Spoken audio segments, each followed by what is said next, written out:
வழக்கம் போல் இன்றைக்கும் 6:30 மணிக்கு என்னோடய நாள் வந்து ஸ்டார்ட் ஆயிருச்சு. ஆனால் இன்றைக்கி என்ன சமைக்கணும் அப்படின்னு யோசிக்க வேண்டிய வேலையே கிடையாது. முந்தின நாள் நைட்டு நான் யோசிக்கல. என்ன வேணும், அதை எப்படி செய்யணும் அப்படிங்கிற ஃபுல் மெனு வந்து என் ஹஸ்பண்ட் சொல்லிட்டாரு. அதனால் வேலை இன்னைக்கு ஈஸியாக முடிஞ்சுது.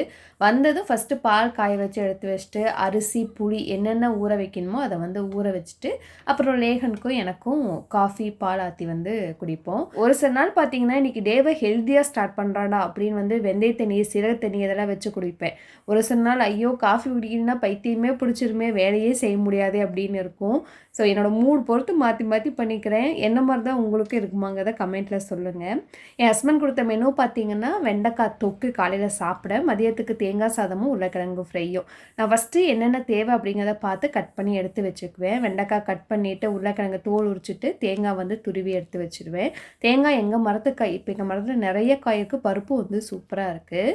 உருளைக்கிழங்கு ஃப்ரைக்கு தோல் சீவிட்டு இந்த மாதிரி ரவுண்டாக கட் பண்ணிவிட்டு கொஞ்சம் வரமிளகாத்தூள், மஞ்சள் தூள், காஷ்மீர் மிளகாத்தூள், அப்புறம் சீரகத்தூள், கரம் மசாலா, உப்பு, எண்ணெய் இதெல்லாம் போட்டு மிக்ஸ் பண்ணிவிட்டு உருளைக்கிழங்கும் போட்டு பிரட்டி உடனே வந்து ஃப்ரை பண்ணிடுங்க. ஊற வச்சிடாதீங்க. ஏன்னா உப்பு இருக்கனால உருளைக்கிழங்கு தண்ணி விட்டுது. நான் அதை தப்பு பண்ணிட்டேன். ஸோ இப்படி மிக்ஸ் பண்ணிவிட்டு உடனே பொரிச்சு எடுத்துடுங்க.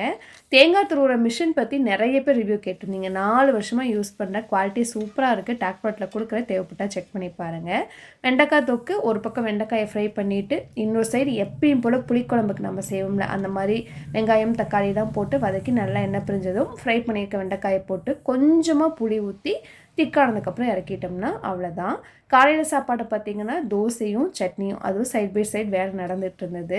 ஸோ பரபரப்பாக போயிட்டு இருந்தது. இதுக்கு நடுவில் வந்து பார்த்திங்கன்னா எனக்கு கேஸ் தீர்ந்து போச்சு. மறுபடியும் எங்களுடைய இன்னொரு வீட்டில் போயிட்டு கேஸ் செட்டு வந்து மறுபடியும் அவசர அவசரமாக சமைச்சிட்டு இருந்தேன்.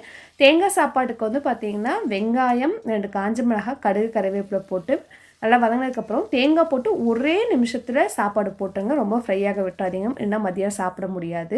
தேங்காய் சாப்பாட்டுக்கு உப்பு வந்து பார்த்து போட்டுக்கணும். ஏன்னா தேங்காய் சாப்பாட்டில் கொஞ்சம் உப்பு அதிகமானால் கூட மதியம் உப்பு கறிக்கிற மாதிரி இருக்கும். இந்த காம்பினேஷன் யாருக்கெல்லாம் பிடிக்கும், நீங்கள் என்ன லஞ்ச் பாக்ஸ் பேக் பண்ணீங்கன்னு சொல்லுங்கள். ஸ்நாக்ஸு கொய்யாப்பழம் கொடுத்து விட்டேன். ஐயோ இன்னைக்கு கேஸ் தீர்ந்து போய் கடைசியில் அறக்க பறக்க செய்கிற மாதிரி ஆயிடுச்சு. நாம் என்ன தான் பக்காவாக பிளான் பண்ணி டைம் மேனேஜ் பண்ணி பண்ணாலும் ஏதோ ஒரு விஷயம் நடந்து கடைசியில் அறக்க பறக்க தான் செஞ்சு அனுப்புகிறோம்.